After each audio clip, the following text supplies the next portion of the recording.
Welcome everybody to the third installment, third episode, something like that, of Noble Gaming, in a segment I like to call Pros and Bronze, where we will analyze bronze players, pro players, I completely screwed that up, and everyone in between to analyze what they do right and what they do wrong.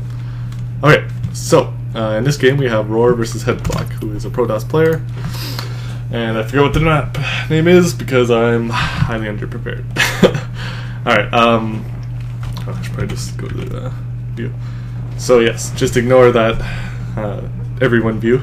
You do not know where the Protoss is. Yes you do. Alright, so the opening of Zerg. Pretty standard usually. The only real difference is between whether you just go 9 Overlord and then drone, or whether you do the extractor check.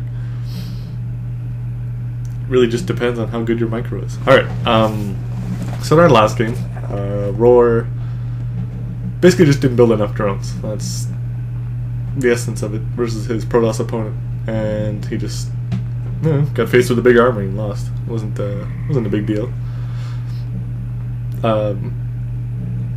There's different types of games you can lose. You can lose close games, which are the worst, and then you can lose decisively, which isn't as bad because it wasn't really a close margin, but it's the games you know you can win, and then you just don't, that bring the most sadness. Okay, okay, so 13 drones. So Roar is starting to get to the point where he has to decide what he's going to do. Is he going to 14 pool? Is he going to 15 hatch? Is he going to extractor first spawning pool? Is he just going to spawning pool? Because every building you make has Zerg, every unit you make has a purpose, and you just need to figure out what that is, because that's what the pro players do. They've discovered what the purpose of the various units and different build orders, and you need to as well to become a good StarCraft 2 player. Okay, so he's got idle larva, but he took care of that. We have the production menu, spawning pool going down. Alright, so we're just going to look at it from Roar, but that makes the production tab slightly awkward because it feels like we're cheating.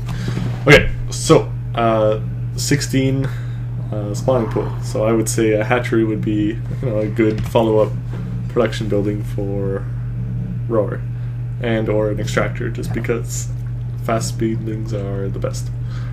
The best! They're Trump brand speedlings. Okay, so he's building 4 Zerglings, which I'm not going to disagree with, because you can just use 1 to take the Zelnaga tower, 1 to right outside his base, and then just use 2 as either replacements or send them to the 3rd in preparation. You can use them just to secure the map, keep them from scouting with such probes.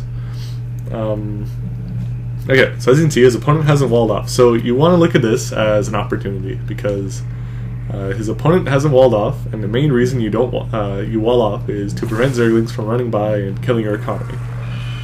Because if you trade 10 Zerglings for 5 probes, that's a pretty decent trade, especially early on when it handicaps you more, too. As you can see, Roar's minerals are getting very high because he has not built his second natural base yet. The natural base for Zerg is not as big a risk as for other players.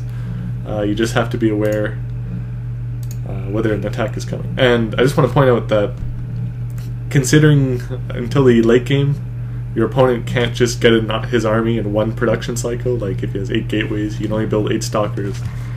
It makes it easier to tell when an attack is coming because there's a certain buildup of units, especially as the game progresses, and you just have to get decent at scouting that. And ideally, as Zerg, you should be harassing them at all times so you know what his unit composition is. So as we can see, this is Roar did this last time. I'm going to see if I can make the Zerglings dance. Nope, typing wrong. Nope, I can't make them dance, but I tried. And you have to give me props for that, because I demanded. Okay, so Queens. With the buildup of gigantic minerals, what that allows you to do, or not gigantic, but a large amount of minerals, it allows you to build a queen, which allows you to macro harder. And you have to figure out the balance for yourself. I will be trying to provide as much help as I can, but there's only so much I can do, because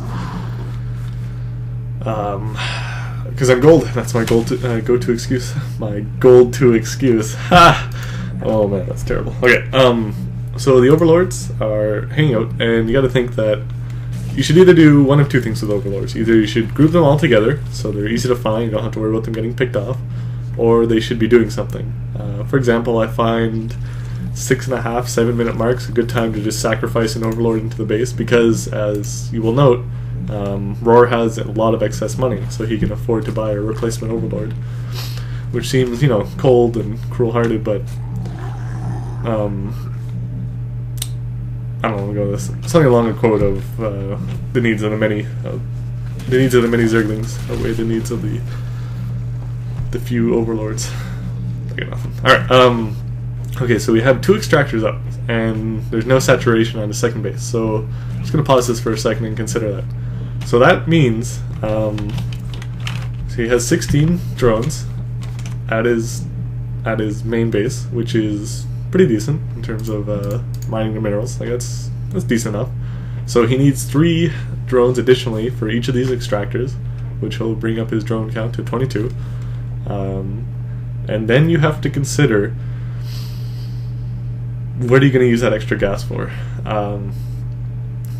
Gas can be used for any number of things, but it needs to have a logical purpose. I'm just going to continue the game, but like, are you getting double gas makes sense if you're going for upgrades, if you're going for some gas heavy build, if you need a lot of gas for layered tech, overlord speed, all that stuff. However, the fact that he has not saturated the second one 8 minutes into the game, you have to look at the time sometimes, and when I say sometimes I mean very often. I just don't. But don't do as Johnny Don't does. Okay, so the queen should be over here, or spreading creep because she has an abundance of larvae. Okay, never mind. Now we got.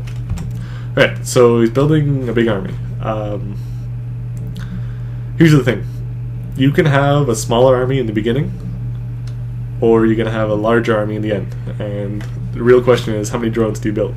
Because the more drones you have, the quicker you build an army, the more money you have to replace them. And you have to keep in mind that every one of these units that aren't being used, like if he saw his opponent moving out, if Roar saw Protoss moving out, absolutely build units, defend yourself, because you need to survive. Don't go crazy. Try to get good at estimating roughly how many units you need to fend off something, and learn to eyeball things quickly.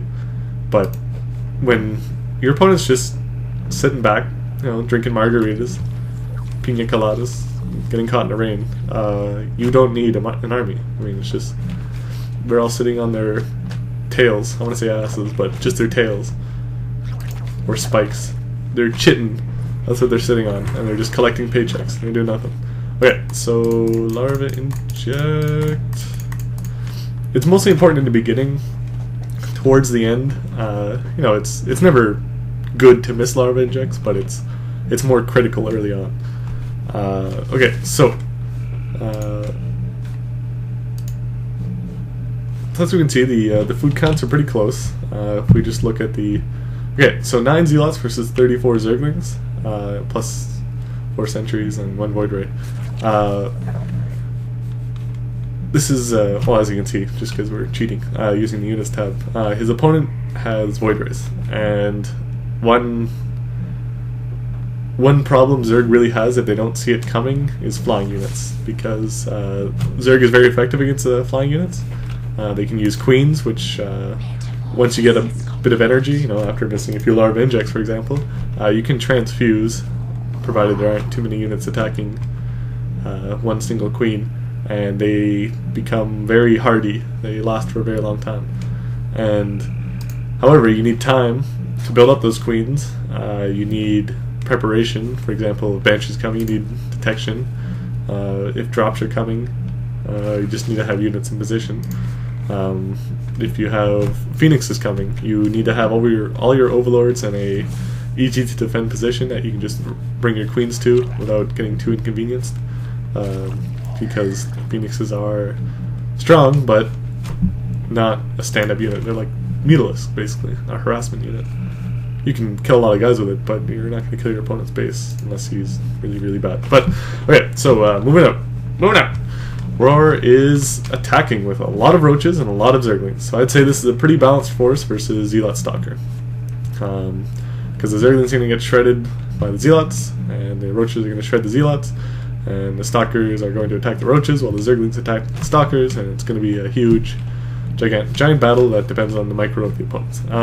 Okay, so this is the first scout. I just want to point out that with zerglings, you could do this at any time. You can just move out, and if you don't like what you see, you can just run away. Like that. Example. Roaches, as you can see, are slow, and they are not effective at running away. Okay, so the Zealot just got slaughtered. The Sentry's going to go next, and he's going to win the ground war, but he can't shoot up. Now, what can you do against this? Spire. Okay, so yes, move away. That's always good. Move away from something you can't fight back against. That's very powerful. Overpowered, in my opinion. Just kidding. Build a Spire. Build Corruptors. Corruptors are really a bad choice because, well, against Protoss, because you shut down his air, provided you have enough of them. You can harass him with mutas because Void Rays are not the quickest unit. You shut down Colossus. No, the poor Overlord. So as you can see, production has not begun on Queens, which is bad. Come on, Queenie. You got this, Queenie. You got this, Queenie. Oh my god, they're here. We're dead. Yes, this is just the only reason Roar lost this game was just due to a lack of awareness that his opponent was going air, because Zerg, while strong and ground and air, requires extra preparation for air. And if you have that, you're fine, and if you don't, you're in serious trouble, as we can see. So, the main things to keep in mind, to take away from this, is that Zerglings are an excellent scouting unit. You might lose a few here and there, but they can just run away if they don't like what they see. 2, Zerg is, I want to say bad at air early on, and I'm going to, because it's true, but I feel slightly guilty for saying it.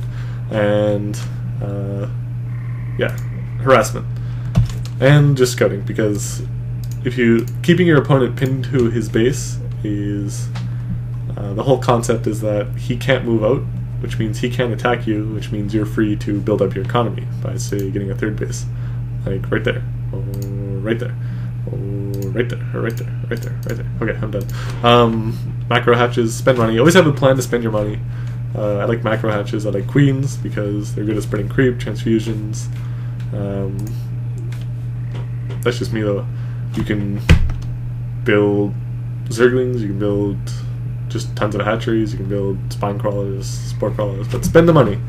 It's better to spend the money than to not spend the money, even if you spend it badly, to a certain extent. Anyway, that's the end of this game, and we'll be reviewing more games in the future. If you want me to review games, send them in. And have a good day. Take it easy, everyone.